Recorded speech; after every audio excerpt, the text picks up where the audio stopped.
The year is 2021. For a fleeting moment, a celestial traveler, Asteroid 2001 FO32, graced our cosmic neighborhood, passing by Earth at a distance of about 1.25 million miles.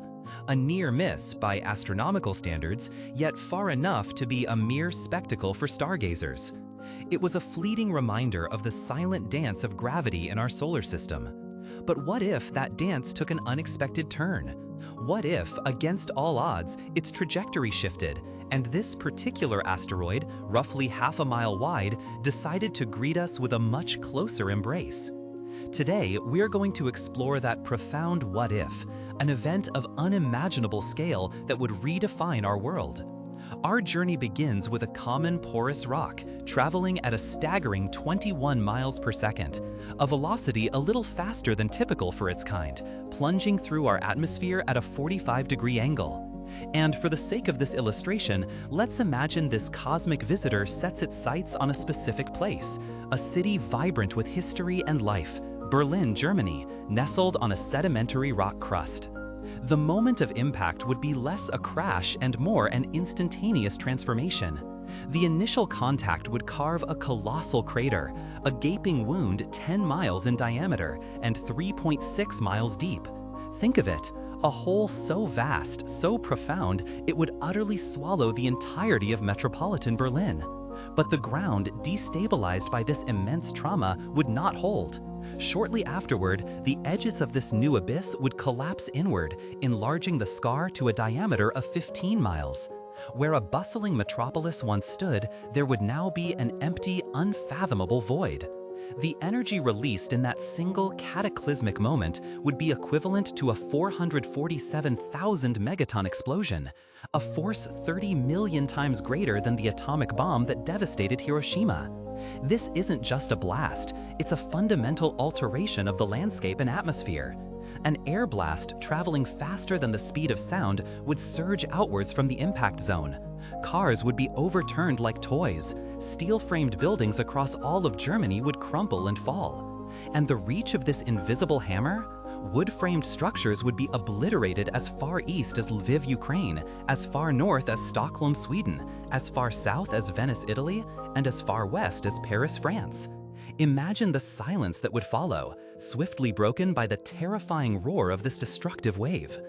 Following this devastating air blast would be a cloud of searing hot vapor, a colossal fireball igniting everything in its path.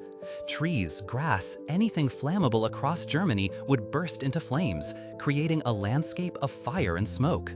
But the immediate destruction is only the beginning of our new unimaginable normal. Across virtually all of Western Europe, people would experience vibrations unlike anything felt before. Not just a tremor, but a continuous, unsettling rumble, like an endless line of giant trucks passing just beneath the surface. Earthquakes would ripple through continents, triggering landslides in mountainous regions and unstable terrains, reshaping the very geography of the land. And then the sky would change. The impact would hurl an unimaginable quantity of debris, known as ejecta, high into the atmosphere, circling the globe.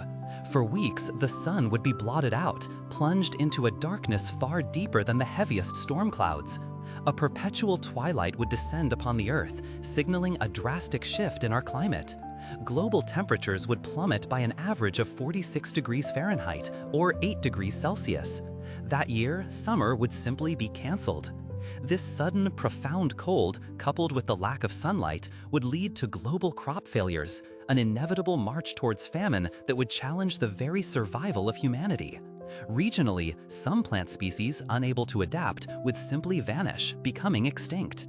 And for months, Western Europe, the epicenter of this catastrophe, would endure a relentless, corrosive acid rain. But let's consider a scenario that statistically is far more probable. What if this cosmic traveler chose one of Earth's vast oceans as its landing site? Let's say the Atlantic Ocean. The impact would still be an event of mind-boggling scale. It would blow a void in the ocean at least 11 miles across, extending all the way down to the seabed, some 3 to 4 miles below the surface. In the wake of this titanic displacement, the surrounding water would rush back in to fill the immense cavity, not as a single towering wall of water often depicted in films, but as a series of colossal tsunamis. Ring after ring of waves, arriving 3 to 4 minutes apart, would radiate outwards in all directions. The first waves might appear deceptively small, but those that follow could easily reach heights of 400 feet or more, crashing onto coastal regions with catastrophic force, reshaping coastlines and inundating vast landmasses. Beyond the immediate aquatic devastation, the explosion would vaporize colossal amounts of seawater, injecting chemicals like bromide and chloride high into the atmosphere. These chemicals would then begin a relentless assault on our planet's protective ozone layer, gradually destroying our shield from the sun's harsh ultraviolet light. The very air we breathe, the very light we live under, would become a threat. Humans might find themselves forced to adopt a new way of life, retreating indoors during daylight to escape the intense, damaging solar assault. These scenarios, though based on current scientific understanding, stretch the limits of our imagination. They remind us of the immense power held by the universe and the delicate balance that allows life to flourish on our pale blue dot. The probability of asteroid 2001 FO32 striking Earth was and remains incredibly low, a testament to the vastness of space and the gentle choreography of celestial mechanics. Yet understanding these what-ifs allows us to appreciate the extraordinary privilege of our existence and the ongoing efforts to monitor our cosmic neighborhood. What are your thoughts on these scenarios? Does contemplating such events change your perspective on our planet or our place in the cosmos? Share your insights and reflections in the comments below. We'd love to hear from you.